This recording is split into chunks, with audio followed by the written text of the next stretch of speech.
An archaeologist found a 4,500-year-old diary buried in a cave by the Red Sea. It was written by a man who helped build the Great Pyramid, and it just rewrote everything we thought we knew. For most of the 20th century, the popular image of pyramid construction was simple and, frankly, wrong. Hollywood gave us endless scenes of whip-cracking overseers driving enslaved masses across the desert, dragging stone blocks under a merciless sun. That image has shaped public imagination for generations, reinforced by biblical stories about Hebrew slaves in Egypt, even though the pyramids of Giza were built roughly 1,000 years before the traditional dating of the Exodus narrative. The truth, as revealed by decades of careful excavation, tells a completely different story, and it starts not at the pyramids themselves, but a few hundred meters south of them in the sand. In the early 1990s, a horse belonging to a tourist stumbled into a hole near the Giza Plateau. That accidental discovery led archaeologists Zahi Hawass and Mark Lenner to a site that would rewrite everything we thought we knew about who built the Sceaux, pyramids. Beneath the sand lay the remains of an entire settlement, a purpose-built city that once housed the workforce responsible for constructing the Great Pyramid and its neighboring monuments. Researchers uncovered bakeries capable of producing thousands of loaves of bread daily, breweries for beer production, food storage facilities, copper workshops, and barracks-style housing. This wasn't a slave camp. It was an organized, state-run labor city, complete with infrastructure to feed, house, and manage thousands of workers over the decades it took to raise these monuments. The skeletal remains found in the adjacent workers' cemetery told an equally revealing story. Analysis showed healed fractures, evidence of medical care including set broken bones, and skeletal signs consistent with the kind of manual labor construction works. Demands, not the abuse patterns associated with punitive slave labor. Workers were buried with respect, some in tombs near the pyramids themselves, an honor that would never have been extended to captive or enslaved populations. Graffiti found on the stone blocks used in construction included the names of work gangs, teams who gave themselves names like Friends of Khufu and Drunkards of Menkor, suggesting camaraderie, competition, and even a sense of humor among the crews. This was skilled and semi-skilled labor organized around loyalty to the pharaoh and, quite likely, motivated by food security, social status, and a share in a massive national project, rather than coercion at the end of a whip. That doesn't mean the work was easy. Building the Great Pyramid of Giza, commissioned by the pharaoh Khufu around 2560 BCE during Egypt's 4th dynasty, required an almost unimaginable mobilization of resources. The structure originally stood about 146.6 meters tall, making it the tallest human-made structure on Earth for roughly 3,800 years, a record unbroken until the completion of Lincoln Cathedral in England in the 14th century. It was built from an estimated 2.3 million blocks of stone, with the bulk of the structure composed of limestone, quarried locally at Giza, while finer white limestone for the outer casing came from Tura across the Nile. Granite for the king's chamber and other structural elements was transported from Aswan, more than 800 kilometers to the south, with individual granite blocks weighing as much as 80 tons. The question that has captivated engineers, physicists, and armchair theorists for centuries is deceptively simple. How did a civilization without iron tools, without the wheel in any practical construction sense, and without any known mechanical lifting devices, like cranes, manage to quarry, transport, and precisely place millions of multi-ton stone blocks? For decades, this question fueled wild theories, from ancient aliens providing advanced technology to lost civilizations with forgotten engineering secrets. These ideas make for entertaining television, but they collapse the moment they meet the actual archaeological and textual evidence, which is abundant, detailed, and grounded in the everyday logistics of ancient Egyptian administration. One of the most significant breakthroughs in understanding this process came in 2013, when French archaeologist Pierre Tallet was excavating caves at Wadi al-Jarf, an ancient harbor site on the Red Sea coast. There, his team discovered the oldest known inscribed papyri in the world, dating to the reign of Khufu himself.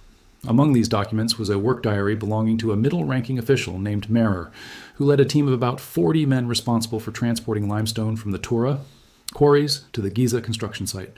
Merer's logbook recorded, in remarkable day-by-day detail, how his crew loaded blocks onto boats, navigated a now-vanished branch of the Nile and a network of canals directly to the foot of the pyramid, and made repeated round trips over the course of a working month. This single document did more to settle the how were the pyramids built question than any theory proposed in the preceding century, because it wasn't speculation. It was a literal administrative record written by a man who did the job. Tallet's discovery also confirmed something researchers had long suspected. Ancient Egyptian engineers built an extensive water transport network specifically to serve the pyramid construction project. Recent geological and satellite research published in the journal Proceedings of the National Academy of Sciences in 2024 by a team led by Imengonium, used radar satellite imagery and sediment core samples to trace the path of a long-lost branch of the Nile River, now dubbed the Ahramat branch, meaning pyramids in Arabic. This ancient waterway once ran close to more than 30 pyramids built over a nearly 1,000-year span, providing the crucial transportation link needed to move stone from quarries directly to construction sites without relying solely on overland hauling across the desert. Moving multi-ton blocks by water, using the natural buoyancy of boats and the flow of the river, was vastly more efficient than dragging them across sand, and it explains why so many pyramids were built in a fairly narrow geographic corridor along the Nile's western bank. Of course, water transport only solved part of the puzzle. Blocks still needed to be moved from riverbank docks to the construction site and eventually lifted into position as the pyramid rose in height. This is where the friction of sand, quite literally, became a serious engineering obstacle. Ancient Egyptian artists actually left us a visual clue to how they solved it. A wall painting from the tomb of Jehuti-Hotep, a Middle Kingdom official who lived around 1900 BCE, depicts workers dragging a massive stone statue on a wooden sledge, while a single figure stands at the front of the sledge, pouring liquid onto the sand just ahead of it. For years, Egyptologists debated whether this was a ritual act or a practical technique. In 2014, physicists at the University of Amsterdam, led by Daniel Bohn, settled the question experimentally. Their research, published in Physical Review Letters, demonstrated that adding the right amount of water to sand increases its stiffness and dramatically reduces friction, in some cases cutting the dragging force required by as much as 50%. Wet sand causes grains to stick together through capillary action, creating a firmer surface that resists the sledge sinking in, unlike dry sand which piles up in front of the runners and increases resistance. This wasn't superstition, it was empirical engineering knowledge passed down through generations of builders, encoded in art because that was how technical knowledge got preserved and transmitted in a largely non-literate labor force. The question of how the largest blocks were actually lifted to height, rather than just dragged across flat ground, has produced the most enduring debate in pyramid archaeology, and it remains an area where multiple theories coexist without full consensus. The most widely supported general category of explanation involves ramps, but the exact configuration is still debated among specialists. Some researchers, including Mark Lanner, have argued for a straight or slightly curved ramp that increased in length as the pyramid grew taller, though calculations suggest a ramp long enough to reach the pyramid's full height. Using a workable gradient would have required more material than the pyramid itself, which is a serious logistical problem. Others have proposed a spiral ramp that wound around the exterior of the pyramid as it rose, using the structure's own growing mass as the ramp's support, an idea championed by researchers like Bob Breyer and Jean-Pierre Houdin, a French architect who developed a detailed internal spiral ramp theory suggesting a portion of the ramp system was built into the pyramid's interior, later hidden from view once construction was complete. A major piece of physical evidence supporting ramp-based construction came in 2018 from an entirely different pyramid-era site. At Hatnub, an ancient alabaster quarry in Egypt's eastern desert, a joint French-Egyptian archaeological mission led by Yanis Gordon and Roland Enmarch uncovered a well-preserved ramp system dating to the reign of Khufu, flanked by 2 staircases with regularly spaced post holes. The team concluded that ancient workers used a system of wooden posts and ropes, essentially a pulley mechanism, that allowed a relatively small number of workers to haul heavy blocks up a steep incline using leverage, rather than relying purely on brute manpower dragging blocks up a shallow slope. This discovery was significant because it showed that Old Kingdom Egyptians were already using mechanically assisted lifting techniques during Khufu's own reign, not centuries later, which strengthens the case. That similar or more advanced techniques were plausibly used at Giza itself, even though no ramp structure has survived intact there, likely because the ramps were dismantled and their material repurposed once construction finished. Beyond the question of moving and lifting stone, the Great Pyramid presents another engineering mystery that is, in some ways, even more impressive than its sheer scale, its precision. The base of the pyramid is nearly a perfect square, with sides measuring approximately 230.4 meters, and the 4 sides differ in length by less than 20 centimeters, an error margin of roughly 0.05%. The structure is also remarkably well aligned to the cardinal directions, with its sides oriented to true north, with an average deviation of just about 3/60ths of 1 degree. Achieving this level of precision across a base covering more than 5 hectares, using only basic tools, would be a significant challenge, even for modern construction crews without laser levels or satellite positioning. Researchers have proposed several plausible methods the ancient Egyptians could have used to achieve this alignment, and one of the most compelling comes from Glenn Dash, an engineer and researcher affiliated with the Ancient Egypt Research Associates. Dash's analysis, published in 2017, suggested that Egyptian surveyors likely used the sun's shadow around the autumnal equinox to establish true north by tracking the shadow cast by a vertical pole called a gnomon at specific times of day and marking the points where the shadow's tip fell. Surveyors could construct a precise north-south line through simple geometric bisection, a technique requiring no advanced technology, just careful, repeated observation, and an understanding of solar movement that Egyptian priests and astronomers had refined over centuries of tracking the sky for religious and agricultural calendars. Other researchers have proposed the use of circumpolar stars, tracking a star's rising and setting points near the horizon to find true north through similar bisection methods, and it's likely that Egyptian surveyors used multiple cross-checking techniques to achieve the accuracy we still find impressive today. Leveling the base across such a large area presented its own challenge, especially on a plateau that wasn't naturally flat. Archaeological evidence, including remnants of a leveling system found around the pyramid's foundation, suggests workers may have cut a grid of trenches into the bedrock and filled them with water, using the water's naturally flat surface as a reference line to carve the surrounding rock down to a consistent height, a method that requires no measuring instruments beyond an understanding of the basic physical principle that liquid finds its own level. This is a technique so straightforward and reliable that it doesn't require advanced technology, only patience, careful planning, and a workforce large enough to execute it across a massive area. None of this diminishes the achievement. If anything, understanding the actual methods makes the accomplishment more impressive, not less, because it shows what a well-organized, motivated, and technically knowledgeable society could achieve using ingenuity rather than shortcuts. The Great Pyramid was built in an estimated 20 years, based on the reign length of Khufu recorded by ancient historians and confirmed by archaeological dating. That means accounting for roughly 2.3 million blocks with an average weight of about 2.5 tons, workers needed to quarry, transport, and place a block roughly every 2 to 3 minutes during a working day, across the full 20-year span, assuming construction proceeded at a steady pace. That kind of sustained. Logistical achievement required a level of centralized administration, resource planning, food supply management, and skilled labor coordination that rivals modern infrastructure projects, all without written contracts, mechanical engines, or metal tools beyond copper and, later in Egyptian history, bronze. It's worth addressing directly why alternative theories, like ancient astronaut hypotheses or claims of a lost advanced civilization predating known history, have gained such traction in popular media despite lacking supporting evidence recognized by mainstream Egyptology. Proponents of these ideas, such as author Graham Hancock, whose work has reached wide audiences through documentaries and books, argue that the precision and scale of the pyramids suggest knowledge beyond what ancient Egyptians are credited with, and that a currently unidentified advanced civilization may have existed prior to recorded history, later lost to a global cataclysm. These claims are popular partly because they tap into a genuine sense of wonder, and partly because gaps in public knowledge about how ancient engineering actually worked create space for speculation to fill in. But mainstream archaeologists and Egyptologists, including specialists who have spent entire careers excavating these sites, point out that these alternative theories have not produced any physical evidence, inscriptions, tools, settlements, or any of the material culture that a hypothesized lost civilization would necessarily have left behind. In contrast, key evidence for Old Kingdom Egyptian construction is abundant. Quarry marks, workers' graffiti, administrative papyri, tool marks on stone, ramps, workers' villages, and a continuous developmental record showing pyramid building technology evolving over centuries, starting with Djoser's step pyramid around 26 and 70 BCE, progressing through Sneferu's experimental bent pyramid and red pyramid, and culminating in Khufu's Great Pyramid.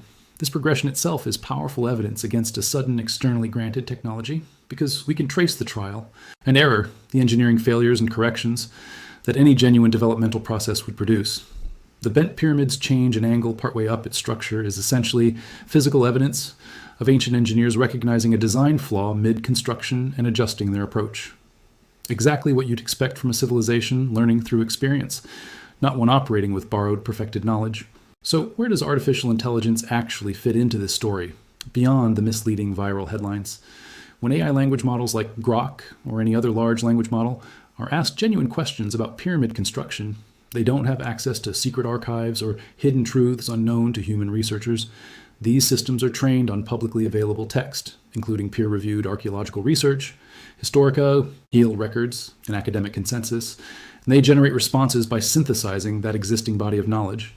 When used properly, AI can actually be a valuable tool in archaeology, not by revealing hidden answers through some mysterious insight, but through practical applications like analyzing satellite imagery to detect buried structures, as researchers did in identifying the Aramat branch of the Nile, or helping process and cross-reference massive volumes of excavation data far faster than manual analysis would allow. Some Egyptology teams have also experimented with AI-assisted translation tools to help decode fragmented hieroglyphic texts, speeding up work that would otherwise take specialists years to complete by hand. These are genuinely exciting applications, but they represent AI functioning as a research assistant amplifies human expertise, not as an oracle producing shocking revelations that overturn a century of careful scholarship in a single chat response. Any video or article claiming an AI chatbot suddenly reveals the true, secret story of who built the pyramids show, held be treated with the same skepticism you'd apply to any headline promising a hidden truth they don't want you to know, because real historical and scientific understanding, the kind confirmed through physical evidence, peer review, and reproducible research, doesn't usually arrive through a single dramatic chatbot response. It arrives, as it did with Pierre Tallé's papyri discovery or the Hatnub ramp excavation, through years of patient fieldwork, careful documentation, and rigorous cross-checking by specialists who spend their careers in the dirt and the archives, not through a headline engineered to get you to click. What makes the real story of pyramid construction genuinely remarkable is that it doesn't need embellishment. Consider the scale of coordination required. Thousands of workers needed to be fed daily, which required an agricultural and logistical system, capable of supplying enough bread and beer, the two staples of the ancient Egyptian diet, to sustain a workforce performing intense physical labor. Cattle bones found at the Giza workers' town suggest the laborers were eating substantial quantities of meat, an indication that this was a valued, well-provisioned workforce rather than a starved, exploited one. Medical evidence from the site includes signs of surgical intervention and bone setting that show a level of medical care extended to injured workers, evidence that the ancient Egyptian state viewed this labor force as valuable enough to invest in their recovery and continued productivity, not simply as expendable muscle. Administrative records, seals, and inscriptions found throughout the site show a complex bureaucracy of overseers, scribes, and officials responsible for tracking labor rotations, likely organized around a corvée.